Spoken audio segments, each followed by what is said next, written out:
My name's Bert, and this is the Still Life Podcast. Welcome back to the Still Life Podcast. As always, I am your host, Bert. I'm going to be honest with you guys today. I didn't really feel like recording anything. Had kind of a crap day today, and we're going to talk about that. So as it stands right now, I am actively looking for a new job, new career. After having back surgery, I've decided it's probably not best for me to continue brewing and distilling just for the physicalness of the job. You know, after having back surgery, I would really prefer to never have another one again. And in order to prolong the life of my spine and avoid having any more back surgeries, I really need to limit the physicality and physical nature of what I'm doing.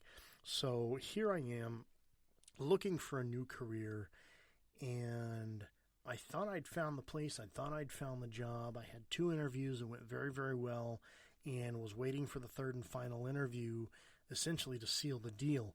And I followed up with the company today, sent them an email, said, hey, just wanted to follow up. You know, we talked about the 3rd interview and just wanted to kind of see what the timeline looked like.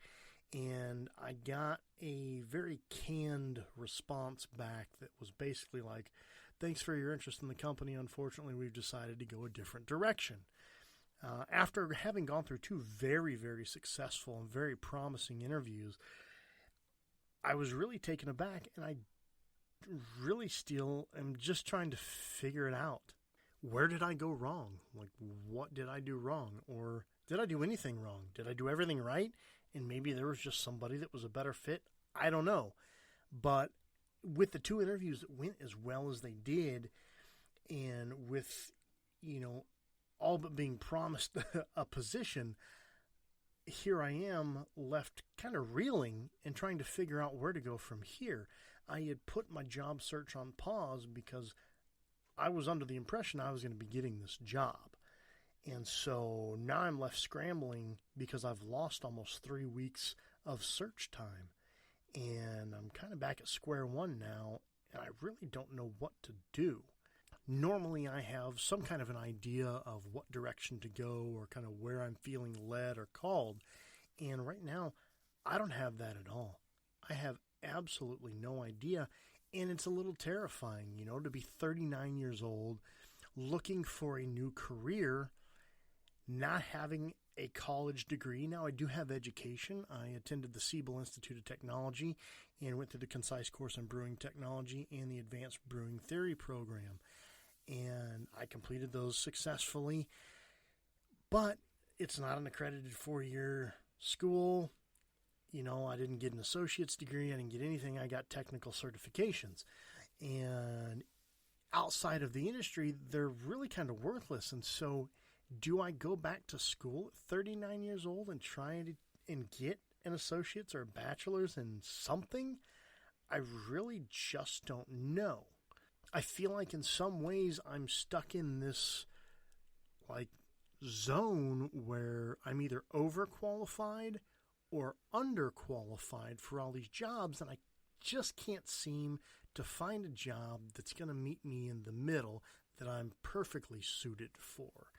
And it's taken a toll on me mentally. It's been very stressful, and I've really just kind of worn myself out mentally and really physically because of the stress that I'm placing on myself because, well, I got to have a job because I still have bills to pay.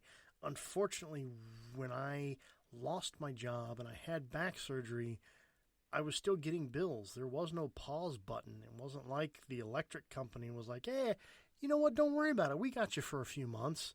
We know that's never going to happen.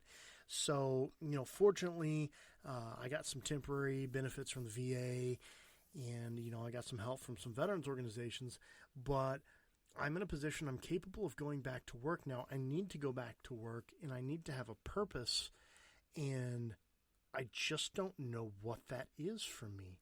And it's a huge struggle. And again, it's creating a lot of additional stress in my life.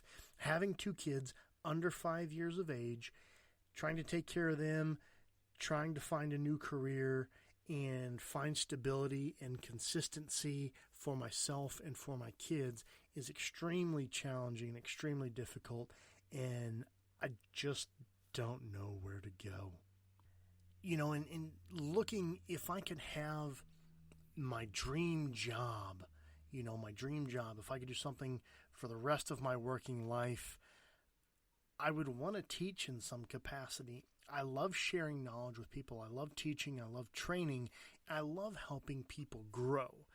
It's incredibly rewarding for me to watch people take this new knowledge and information and skills that you've provided to them and go and be successful with those new tools.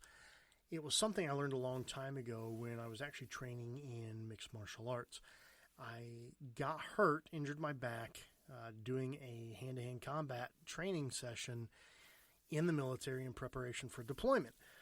And herniated 3 discs in my back, which turned into 5 disc herniations. And at that point, it was that realization that, well, I'm no longer in a capacity where I feel like I will be able to compete at 100%. What do I do now? And so what I did is I started training other people. And in doing so, I realized that was so much more rewarding because I was taking this information and knowledge that I had, I was sharing it with other people, and they were going off and being successful, and their lives were changing for the better because of it. So it was kind of at that point that I learned that, yes, knowledge is power, but shared knowledge is way more powerful than keeping it to myself. And so I've been on this learning quest for all of my adult life to learn more things, learn how to do things, and just learn new skills and new information. But then to turn around and be able to share that with others so that they, in turn, can grow and ultimately have more success in life because of the things that they learned. So, for me personally, being in that leadership, mentorship, teaching, coaching role is incredibly rewarding personally, mentally, emotionally. There is a sense of fulfillment that comes with that I have improved or helped improve the quality of life for someone else.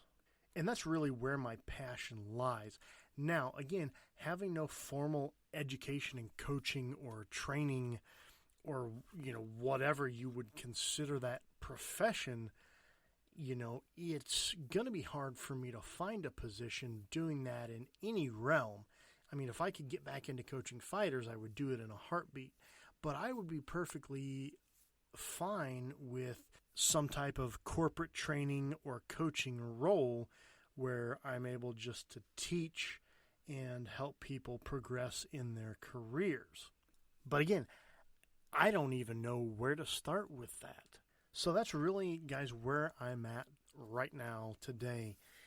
I am physically, mentally, and emotionally exhausted. So we're going to wrap this up. I'm going to take a shower and I'm going to go to bed because it is after 11 p.m., still Monday, May 17th. So this is still my episode for today. And I appreciate you guys kind of listening to me vent a little bit today. As always, for questions, comments, topic ideas, or suggestions, or if you'd like to become a sponsor of the Still Life Podcast, you can reach us at thestilllifepodcast@gmail.com. That's thestilllifepodcast@gmail.com. Thanks again for joining me today on the Still Life Podcast. We'll talk again soon.